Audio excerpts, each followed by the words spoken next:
is the functional group that may contain carbon, hydrogen, and oxygen. So let's have a look on the functional groups that may contain carbon, hydrogen, and oxygen.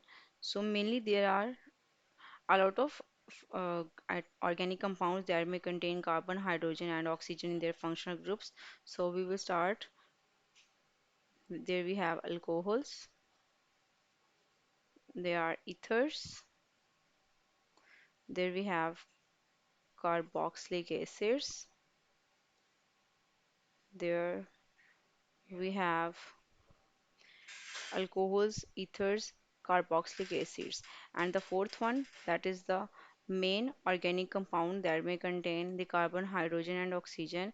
It is the carbonyl group, carbonyl group, and etc. So let's have a look on these compounds, that what type of functional groups may contain carbon, hydrogen, and oxygen. The first we have, it is the alcoholic functional group. So for the alcoholic functional group, the main functional group we have OH group. The OH group, it is the hydroxyl group. When the hydroxyl group is attached to the alkyl radical, then this is known as the alcohols. And the general formula for alcohols, we have alkyl radical part along with the hydroxyl groups. So these are named as alcohols. And example for the simple alcohol, we have R group as methane. From methane we will get the methanol. We just remove this N, like we just minus this N, and we will just add the ol, and we will get the methanol. For example, methyl radical, we have CH3. By adding hydroxyl group, its name will become methanol. We just gain this methyl radical from the methane. Methane becomes the methanol. And the second example for the alcoholic functional group, we have ethane. Ethane. From ethane, we will get ethanol. Ethanol. The ol is going to show that it is the alcoholic functional group having hydroxyl group. So the ethane, its formula is CH3 and CH3.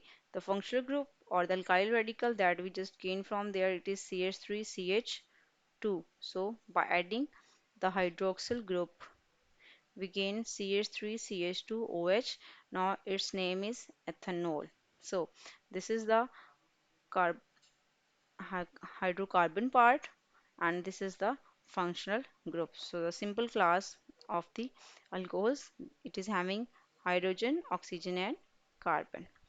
Next we have the ether functional group. So in ether functional group, the simple formula we have for this, it is the general formula, and the general formula for the ether is R O R. The two alkyl groups are attached to the oxygen atom, like ROR.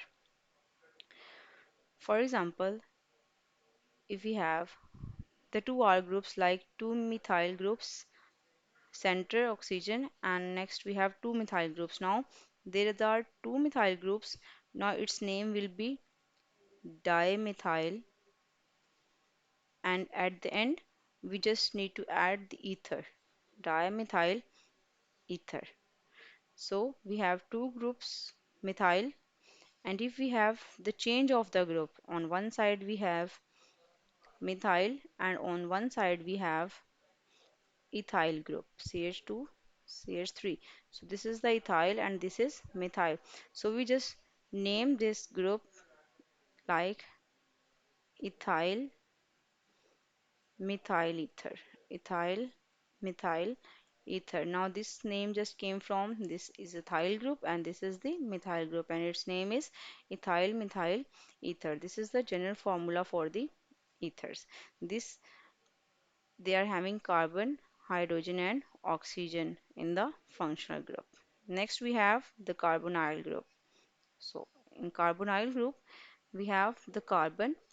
It is having double bond with the oxygen, and next on the two sides, it may have the alkyl group, it may have the hydroxyl group. So, it is going to be depend upon the carbonyl group that which atom is going to be attached with it.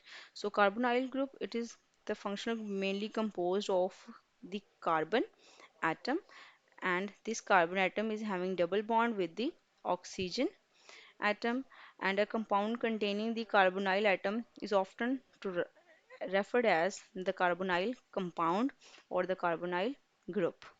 So we have the general formula for the carbonyl group, like carbon having double bond with the oxygen and on the two sides we have the alkyl radical, or we can say that the alkyl groups on both sides of the carbon. Next on these carbonyl groups has been also further divided as aldehydes and ketones. These are also have been divided as aldehydes, and the second class we have ketones. If we are talking about the aldehydes, then on the carbonyl carbon, on one side we have the alkyl R group, on other side we have the hydrogen. So this is the aldehyde. And if we are talking about the ketones, then carbonyl carbon is having the alkyl group on both the sides. This class will be known as ketones. This is the simple carbonyl group and have been divided into aldehydes and ketones. Next we have the carboxylic acids.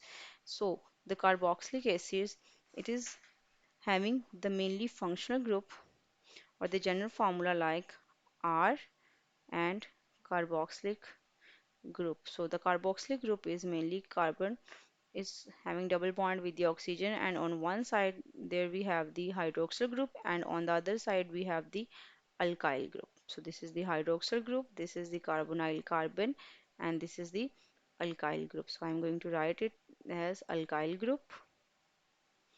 This is the carbonyl carbon, and on one side we have the hydroxyl group. So as a whole, this is the carboxylic acid. And by the name of the carboxylic acid, we just need to add the oic word. For example, if we have CH3, next COOH, our group is methane, its name is methanoic acid. Methanoic acid. We just need to add oic word at the end of the alkyl group. If we are talking about its simple name or the general name is acetic acid, that acetic acid is used as home as a vinegar for the flavored purpose at home in the foods. Next, if we are talking about the next alkyl group is changed from CH3, CH2 and COOH. Now we have add ethyl group, then its name will be ethanoic acid. So this is the carboxylic group having the functional group carbonyl group along with the hydroxyl group on one side and R group on the other side. Ne- Let's have another example of formic acid. Basically, formic acid is which in which the carbonyl carbon having hydroxyl group on one side and hydrogen on an other side. So this may be asked many questions that it is the formic acid. So this is all about our today's lecture, that what are the functional groups having carbon, hydrogen and oxygen in them. So we have learned alcohols, ethers, carboxylic acids, ketones and aldehydes. I hope you guys understand about our today's lecture, and next on if you have any queries you can ask me about that in the comment section. For that time, have a good day and Allah Hafiz.